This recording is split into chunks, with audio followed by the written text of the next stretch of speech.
ऊंची इमारतें, चमचमाती सड़कें, लग्जरी कारें और स्मार्ट सिटी के बड़े-बड़े दावे। लेकिन इन सब के बीच एक चीज़ तेज़ी से गायब हो रही है, नागरिक समझ, सिविक सेंस। यह कहानी गरीबी की नहीं है, यह कहानी भूख की नहीं है, यह कहानी है मिडिल क्लास के नैतिक गिरावट की, जहां सार्वजनिक और लूट के बीच की रेखा पूरी तरह मिट चुकी है। सबसे पहले हमने देखा था 2023 में G20 समिट के लिए सजी एक एक्सप्रेसवे, देश दुनिया को दिखाने के लिए लगाए गए गमले, फूल और हरियाली। तभी एक महंगी एसयूवी रुकती है। कोई खराबी नहीं थी उसमें।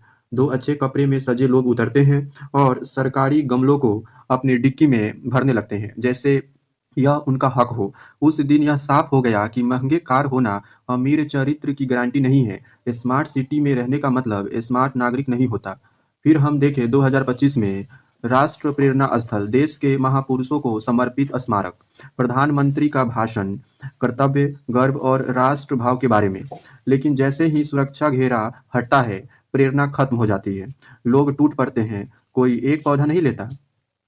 स्कूटर झुकने लगते हैं, बाइक की पिछली सीटें हरियाली से भर जाती है। कुछ ही घंटों में 4,000 पौधे गायब।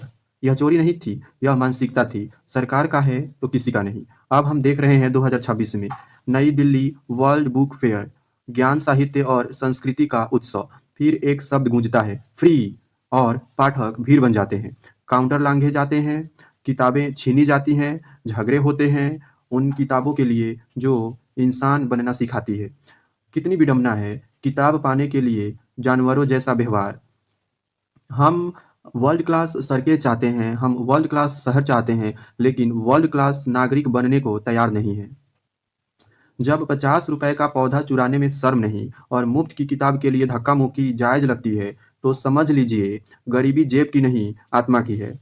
जब तक सार्वजनिक संपत्ति को अ, हमारी नहीं, लूटने की चीज़ समझा जाता रहेगा, तब तक हमारे शहर सिर्फ पुलिस के निगरानी में ही सुंदर रहेंगे।